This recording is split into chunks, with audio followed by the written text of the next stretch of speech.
Hi, I'm going to talk to you about Module 12, the case study. So first, let's talk about the summary of what happened. So St. Regis had a copyright law violation. So St. Regis used PTA fundraising to buy 20 computers for their computer lab and new computer software. Mrs. Lynn, the library media specialist, did a wonderful job organizing the computer lab and educating teachers on the new software, along with figuring out what software to buy and going through and purchasing that software. Teachers enjoyed the software so much they wanted it for their classroom, so Mrs. Lynn made copies of the software with the help of Mrs. Evans, PTA president. All of the second, third, and fourth grade teachers were using these copies except Mrs. Brandon, the third grade teacher. Mrs. Brandon informed Mr. Sample, principal, of the copyright violation after an unsuccessful conversation with Mrs. Lynn. Mr. Sample told Mrs. Lynn about copyright violations. Mr. Lynn thought their school was small enough to fly under the radar, and saving money for their small school was great. So there were legal and ethical issues. The legal issue was that Mrs. Lynn was making copies of the new software and giving those copies to teachers, which violates the company's copyright law. The ethical issues, teachers who were aware of the violation were put in a situation to decide what was more important, saving the money to promote students or following these copyright laws. And kind of bounce on with that, Mrs. Brandon was a new teacher, and so her first year in the school, she had to go against the staff and what they were doing and go to the principal. And that is just a situation that you never want your staff in, especially a new teacher, because you don't want them, butting heads or not getting along. You want those relationships to be strong. So that's an ethical issue that kind of falls on the principal for having this happen in the first place. So again, the library media specialist at St. Regis violated a copyright law by making copies of a new software for teachers in order to save school money.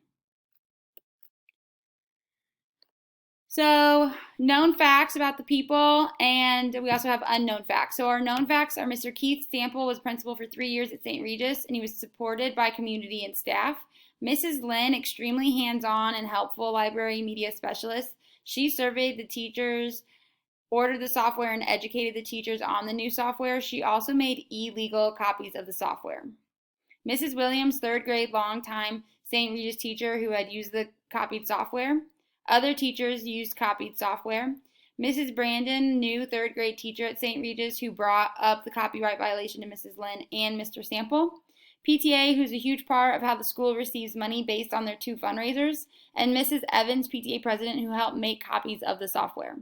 Unknown facts is Mrs. Lynn's years of experience or years at St. Regis, number of the people in the PTA, and which teachers and or PTA members were aware of the copyright violation issue. So facts. St. Regis is located in a rural area 25 miles from a large city. Their grade, kindergarten through 8th, the high school, they have a bus that takes the kids to the high school in the city. Computer lab of 20 computers, 420 students, 20 teachers, 2 of which are special education teachers. It's community driven, which is why it was so important for Mr. Sample to build those relationships, which he did. And then our main financial support comes from PTA fundraiser. Unknown,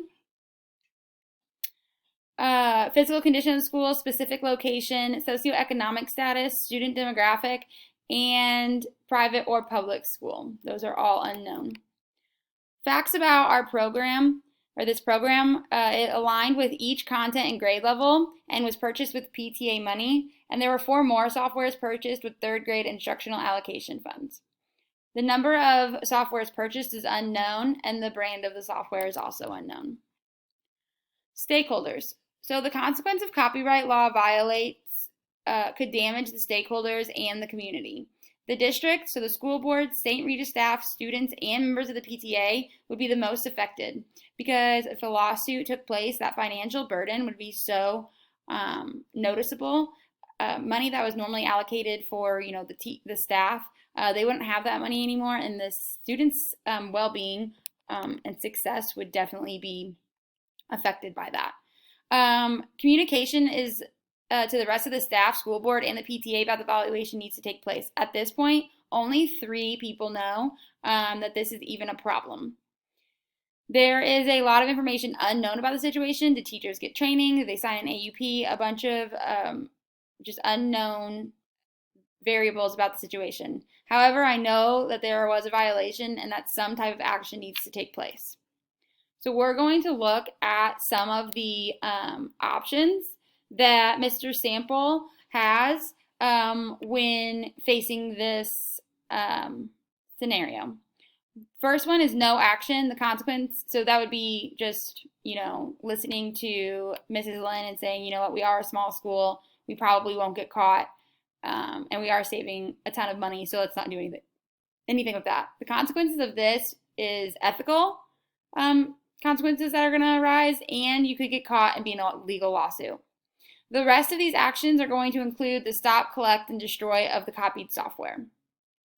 So we'll start with just simply Mrs. Lynn stops, copywriting them or copying them, collects them all from the teachers, and destroys them. The consequence is no lesson was learned, and a repeat of this could happen, and no one was educated. Educate staff with presentation and AUP policy. So the consequence of this would be not enough to help or prevent the situation. Inform the school board. This could result in bigger issue than necessary. Hire technology specialists. This is a great idea, but for a small school in a rural area, I highly doubt that they have the financial ability to hire a school specialist, and also I don't know if they would have the time, or I don't know if they would have enough things to do for the money that they would have to be paying them. Firing Mrs. Lynn, this could be a violation of her contract, especially if they don't have an AUP policy in place, and ruining the relationship built with the community and staff. Software use restrictions. The consequence of this would be a lack of resources in the classroom and limited time for students. So when I say software use restrictions, that's saying we're only going to have software being used in the library. Contact the software company. The consequence of this would be financial and possibly legal. So let's weigh our pros and cons for each one of these options. So no action. So continue as is and hope the school doesn't get caught. Pros, it saves a lot of money for the school. The cons are you have the potential of losing a great teacher like Mrs. Brandon. I don't think that she would stick around and watch this and just take part in this. A lawsuit, and then again, our ethical issues. Simply stop, collect, and destroy. So the pro of this is the current problem has stopped, but the cons are nothing is set in place to prevent this from happening again, such as like educating, and the teachers have no education about copyright laws. And teachers, PTA, are upset because money is wasted. There's no communication. They don't understand why all this was destroyed. And so they're going to be upset. 3, educate staff with presentation and an AUP policy. So the pros to this, the current problem has stopped. Staff learns what the copyright laws are, and staff learns copyright law violation consequences, both legally and in the school. Cons, it could be a little too late, depending on how you implement this plan. Not all stakeholders are informed, and how is the school going to continue to educate teachers, i.e. a new teacher in the building after this? Inform the school board in order to get advice on the situation. So the pros is the current problem has been stopped. And you get the advice from people who are very informative of these types of actions. Cons, school board could take an action that you are not comfortable with, such as firing Mrs. Lynn. And it appears as though you can't handle the situation and lack leadership as principal. Hire a technology specialist, well trained on technology, copyright laws, and other policies and regulations. Could lighten the workload of Mrs. Lynn. To be a library media specialist and kind of the technology specialist is a lot of work. And a technology specialist is going to be trained to teach teachers. Sometimes teaching teachers is rather difficult. So it's like being a doctor to a nurse. Nurses are the worst patients. Sometimes teachers are the worst students. Cons would be financial, as I stated earlier. Firing Mrs. Lynn, it makes a point on how big of an issue this is, but the cons are you're going to lose a hardworking teacher. We saw all the work that Mrs. Lynn put into this. She's hardworking. You might not be able to based on contract or policies if you don't have anything in our contract that says that she can't copyright. You're going to lose the relationship built with staff and community. Resentment towards Mrs. Brandon, a new teacher, if you get somebody like that fired. And then you could potentially hire somebody who's going to do the same thing as Mrs. Lynn, because if you're not going to educate your staff and just fire her for doing it, that could happen again.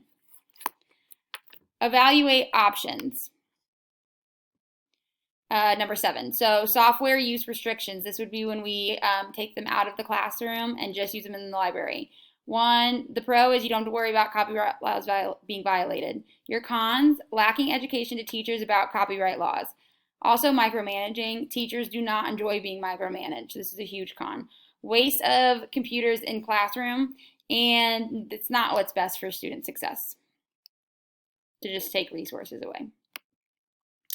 Contact the software company. Pros, you're out of the woods legally. Cons, you're lacking education to teachers about copyright laws, defeats the point of saving money, still potential for legal issues depending on how the company reacts, and nothing to prevent the situation from happening again because of that lack of education.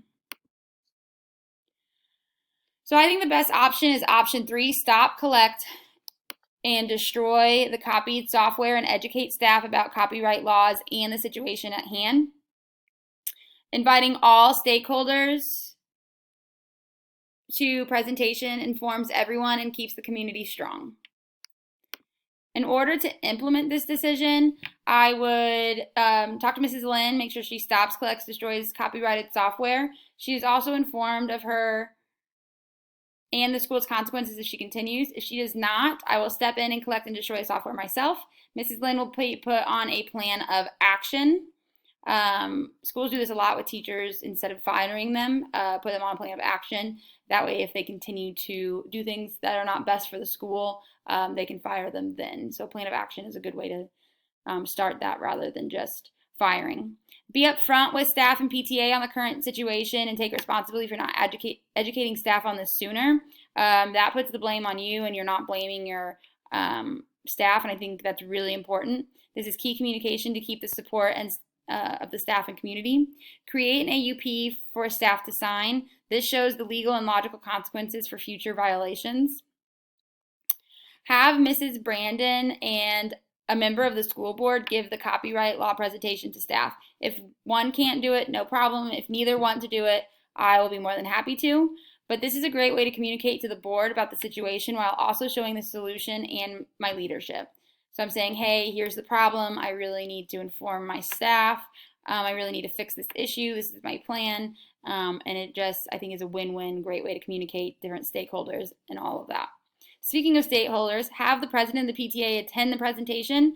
That way they can go back and tell other members of the PTA what's going on, or record the presentation and send it out to PTA and the president, and continuing to update that PTA president. So the next time there's a new PTA president, have them be informed about these copyright laws. And this is great communication with the community. Have this presentation be included into new teacher academies so that's a continued effort to avoid the situation from happening again. After a presentation, have staff sign their AUP. And 8 would be fire Mrs. Lynn and figure out how other schools are getting their staff to understand and follow copyright laws, implement those actions into my school. This would only be used if my original plan did not work. So that is the case study, different options, consequences, and implementing of my decision. Thank you for watching.